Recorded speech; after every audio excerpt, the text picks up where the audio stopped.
I just got this new water pressure regulator for 1/2 inch line, and I screwed in the pressure gauge tightly. This is the side you'll be looking at because there's the arrow. I want it to be on that side pointing out, and then the gauge tightened up, it goes to the side. So I have to like climb under the cabinet and look at it like from the side. It'd just be awkward, that's all. It didn't seem like it wanted to go any tighter to go all the way around. So I had to add 2 male adapters. These are 1/2 inch NPT pipe thread. So there's a PEX adapter, which is 1/2 inch NPT pipe thread, and then 1/2 inch PEX barb. And so I put that pipe dope on it. It's really messy. First I wrapped it with tape, plumber's tape, 3 times, and then I put on this pipe dope, which is pipe thread sealant. Been using that a lot. Put on galvanized pipes a lot with combination with the tape. Plumbers suggest doing it, so I use both tape and dope. And so then I start it hand tight, get it on there pretty good. I don't want to get the barbs dirty with my fingers, so I'm gonna use the spanner wrench. At some point I'll put 2 wrenches on it too. I already did the other side to get it good and tight. And then as it kicks out that thread sealant, I just kind of wipe it off my finger to get the excess out so it doesn't rub on the wrench. Like I'm starting to get a lot right here. Just gonna wipe it off. Get it out of there.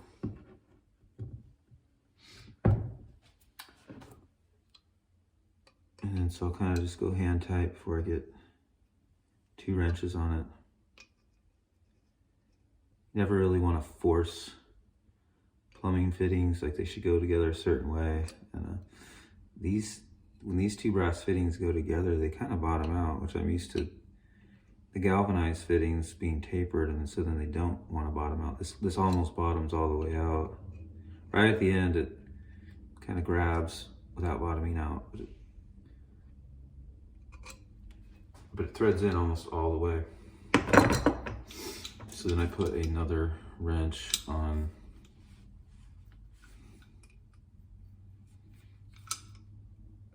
It has a place to put a wrench on the 2 sides, the 2 joints coming together. Put 1 wrench there. I'm not going to go too tight, but I guess it just depends on how strong you are. But I mean, I don't want it to be loose. So I go tight, but like not breaking it. I've broken stuff before, so don't go so far that you're going to break it. It's pretty good. And then as I get tighter, I just give it just the smallest amount more of you know, just a turn, like a tiny bit. This thing also came with a cap for it was in the hole where a gauge was, pressure gauge. It's kind of tempting to have that once you figure out your pressure, because gauges don't last forever. And you might have to be replacing the gauge, but at that point I'll probably put that cap back on there. So I'd say the cap, just because after a couple of years, your water pressure is going to be the same or whatever, probably, unless you notice changes. When that happens, I'll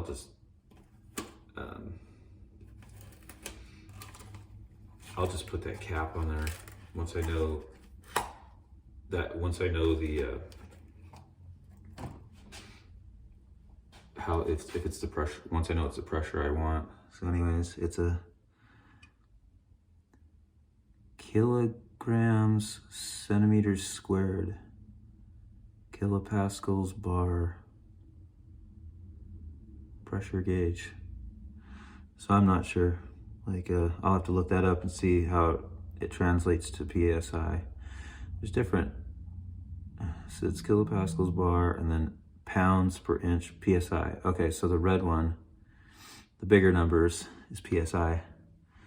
So, you know, like normal house water pressure is like 35 to 45. I'm gonna go on the lower end. I don't know. I'll see what I want. But I'm thinking 25 to 30 for me, just because I have some old plumbing. I don't want it to be high pressure. And then so this thing on the top, I haven't messed with it yet, but you turn that to raise or lower the pressure. And so it does have an arrow on it for, so your incoming water goes on this side, and then continuing into the house, it goes over this side. So I have to cut out, I'll show you, the PEX line right here up against the wall. It's gonna be after the shut-off valve, in case the gauge ever leaks, you can quickly shut it off. So it's gonna be on that horizontal straight piece. I'm just gonna measure out in between the two barbs, and then cut out that much, and then it's flexible, it'll just slip right on. You wanna put both rings on before you slip it on. Always remember to put your crimp rings on the PEX line before you insert your piece in between the lines.